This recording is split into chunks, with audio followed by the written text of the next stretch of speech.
Eh bien, nous voilà arrivés dans le centre du Mans. Nous sommes à l'École supérieure des Beaux-Arts pour rencontrer Rodolphe Alexis, qui est le programmateur du Mans Sonore, et puis qui est un artiste et un preneur de son également. Donc on va aller à sa rencontre et il va nous parler de tout ça. Allez, suivez-moi. Donc voilà, comme je vous l'ai dit, nous sommes aux Beaux-Arts, nous sommes avec Rodolphe Alexis, et qui de mieux pour nous faire un topo sur les installations qui sont ici que le programmateur du Mans Sonore. Bonjour Rodolphe Alexis, ça va bien ? Ça va et vous ? Bonjour. Alors je fais juste une petite précision, je suis le programmateur de l'École supérieure d'art et de design, donc je fais une partie de cette programmation dans le Mans Sonore, je ne fais pas la programmation du Mans Sonore dans sa totalité. Il y a tous les autres acteurs du territoire, il y a l'ITEM, il y a le LOM, il y a les Quinconces, la scène nationale, il y a l'association Teriyaki, on est plusieurs à programmer pour cet événement d'une ampleur assez conséquente. Alors ici, combien y a-t-il d'installations, Rodolphe ? Ici, nous avons 5 installations dans l'école et nous avons 3 installations hors les murs. Nous avons une installation à la collégiale Saint-Pierre, nous avons une installation dans le hall de la mairie, nous avons une installation aussi au hangar Créalab. 3 installations donc, à la collégiale, c'est Véronique Bellan, une artiste québécoise. Dans le hall de la mairie, c'est Jean-Baptiste Geoffroy qui nous fait une belle installation percussive avec des petits solenoïdes qui viennent frapper des petites plaques de céramique. Et le hangar Créalab, c'est un collectif d'artistes qui travaillent avec différentes pratiques autour de la radio. Et donc c'est une installation assez didactique sur la transmission du signal et comment un signal peut s'altérer à travers différents dispositifs. Alors comment vous avez fait votre sélection, vous, d'artistes, ici, pour les installations ? Alors c'est une sélection qui se fait évidemment sur un réseau que l'on connaît puisque je suis aussi praticien, donc j'ai une pratique et tout au long de cette pratique j'ai commencé à connaître aussi des artistes et des programmateurs.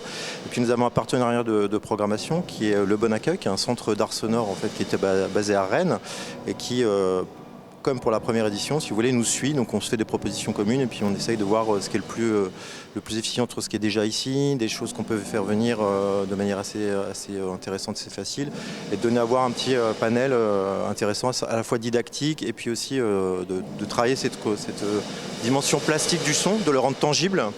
Et sensible, quoi. Comme on voit là, ça nous perturbe pas mal.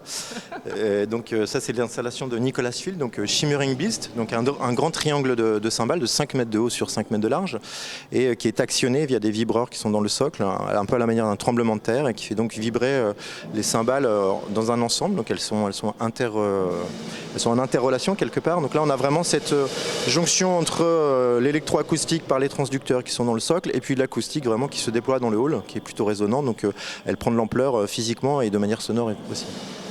Et ça dure combien de temps ? C'est-à-dire que là c'est actionné, est-ce qu'il y a des moments où ça s'arrête ou c'est en continu ?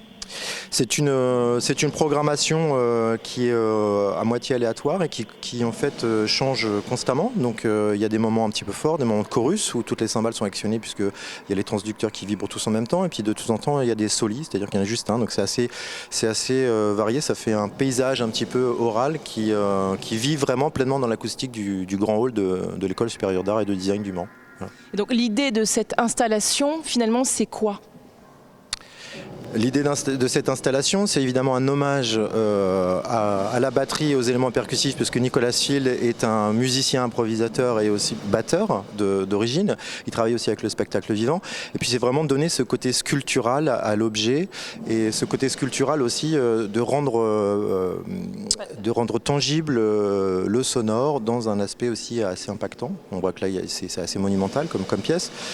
Donc toutes ces installations travaillent sur ce qu'on appelle les plasticités sonores, c'est-à-dire comment en fait on peut rendre le sonore tangible d'une manière sculpturale et faire comprendre aussi à une audience que le son c'est aussi une relation avec l'espace, une relation avec nous-mêmes, c'est quelque chose qui nous traverse, qui est impermanent et qui est à la fois constant et donc qui nous relationne avec le monde. Voilà. Et alors une installation de cette ampleur, vous venez de le dire, c'est colossal, ça prend combien de temps à mettre en place ?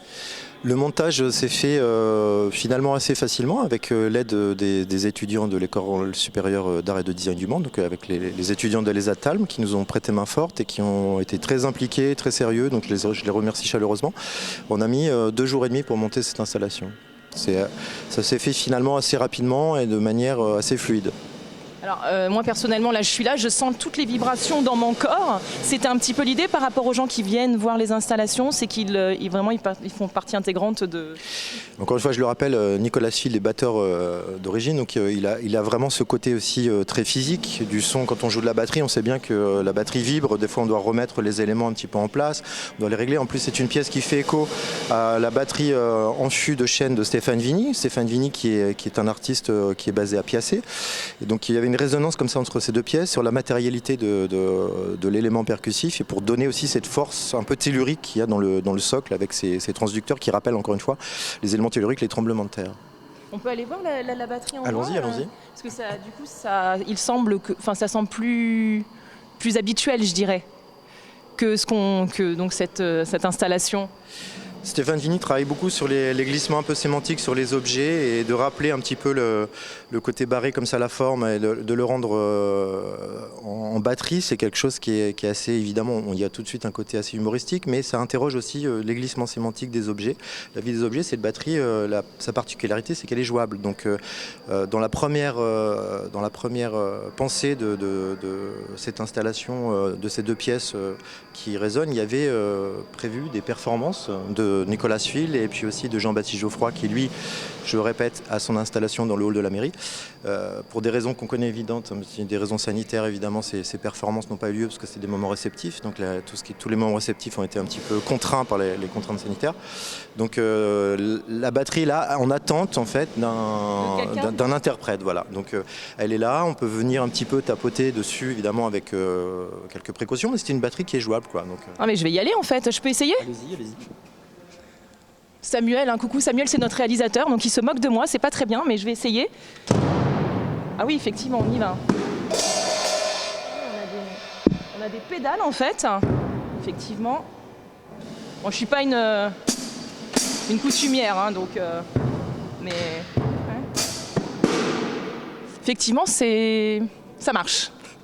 Alors, y a-t-il une autre installation ici ? Alors on peut aller au 3e étage, il y a l'installation d'une artiste flamande, Els Vienne, qui est particulièrement didactique et intéressante parce qu'elle nous fait voyager à travers l'Amazonie, à travers 2 affluents de l'Amazonie. On va se promener comme ça, on va reconstituer un petit peu le trajet de l'artiste à travers une écoute qu'on est invité à reconstituer soi-même en manipulant un hydrophone, donc un microphone qui va sous l'eau.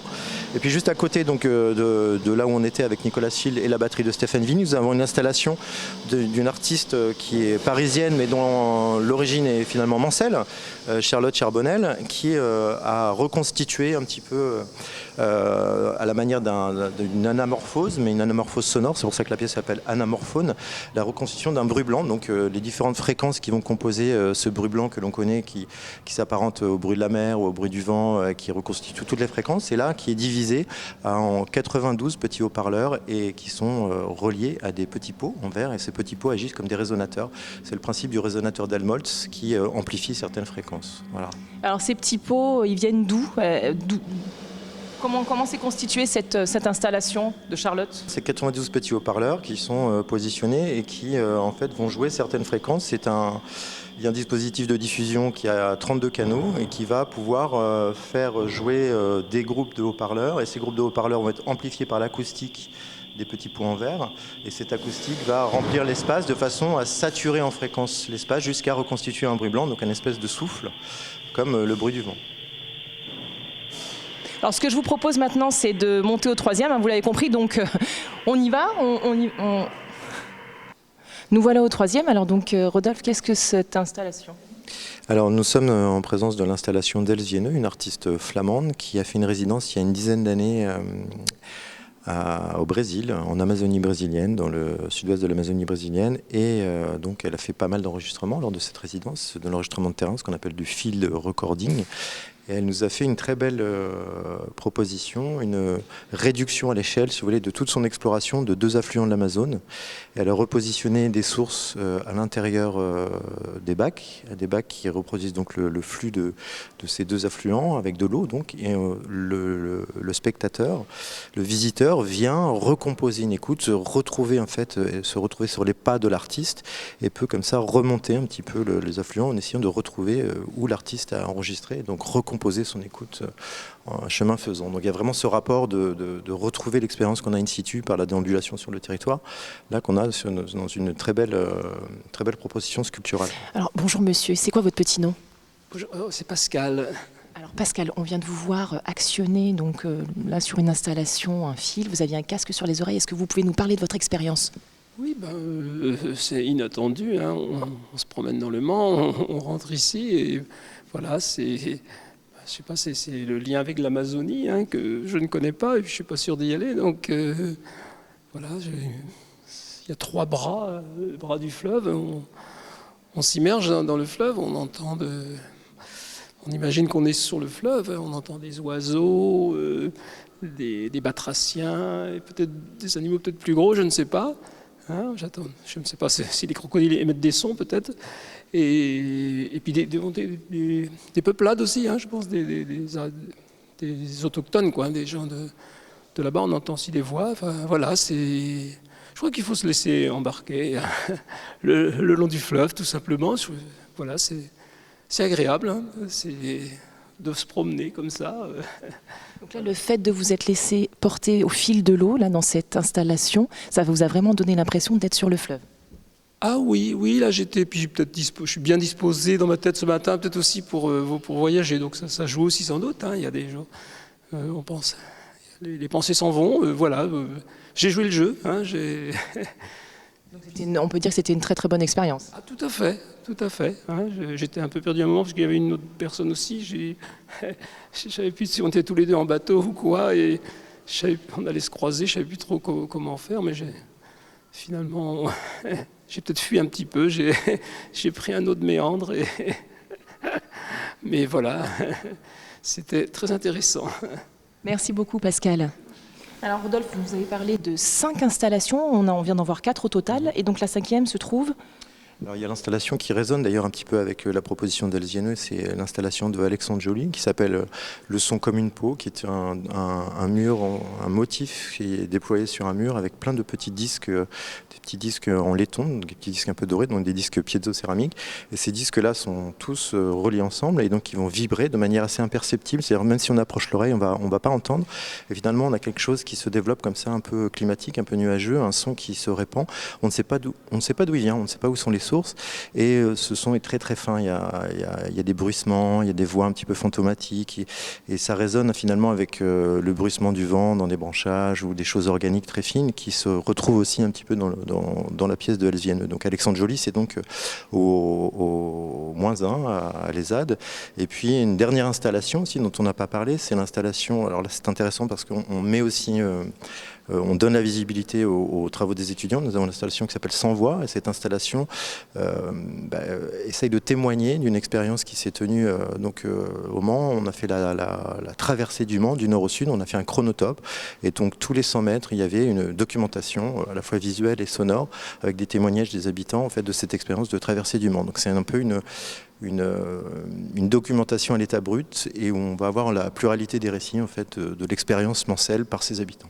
Et donc ça, c'est une installation permanente? Ça, c'est une installation qui finira aussi, comme les autres installations, donc à la fin de ces biennales. Donc aujourd'hui, dimanche 30 janvier, sauf le grand triangle de Saint-Bal qui lui reste jusqu'au 10 février. Donc je vous invite à venir à l'ESAD découvrir ces installations aujourd'hui ou sinon la semaine prochaine. Voilà, merci beaucoup.